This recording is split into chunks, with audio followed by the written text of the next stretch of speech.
The dictionary defines management as the process of dealing with or controlling things or people. While the majority of my professional management experience has not been in dealing with or controlling adult people, I believe the definition still applies to my years as a music teacher, as I sought to deal with or control the 150 little people that I was teaching. My management style closely resembled a bureaucratic order, in which I was at the top of the hierarchical structure and all rule breakers were at the bottom.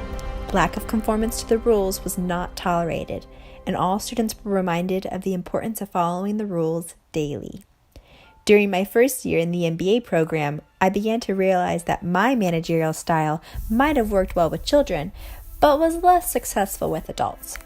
Not surprisingly, adults do not particularly like rules being enforced upon them, especially by someone who lacks actual hierarchical ranking, as is the case in many team projects.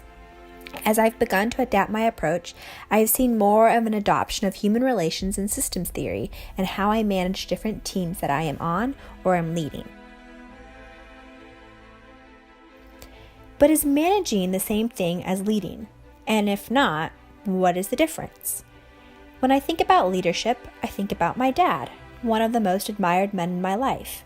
He had a passion for life and was one of the most optimistic people I've ever met.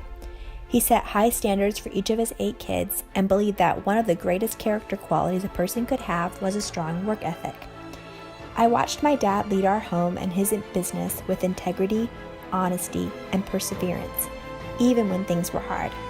I adopted from him a highly directive leadership style, which I believed would allow me to achieve the results I wanted when I wanted them.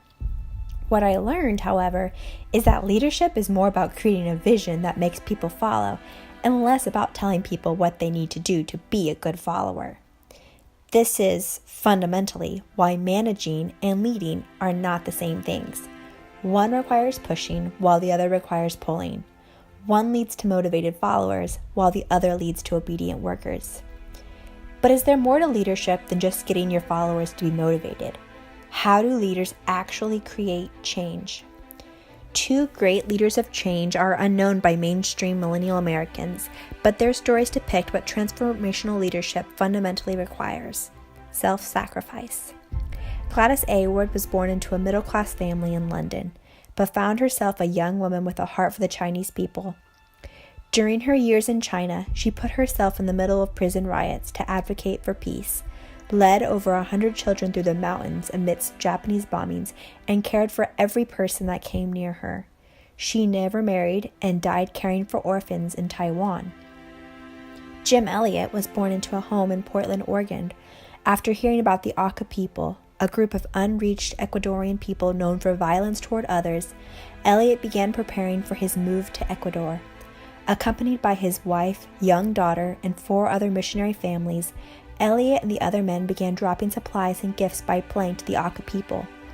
One day, the 5 men decided to land the plane and began visiting with men from the Auca village who were pretending to be interested in taking a plane ride. Just minutes later, all 5 men were murdered. Prior to his death, Elliot wrote in his journal, "He is no fool who gives what he cannot keep, to gain that which he cannot lose."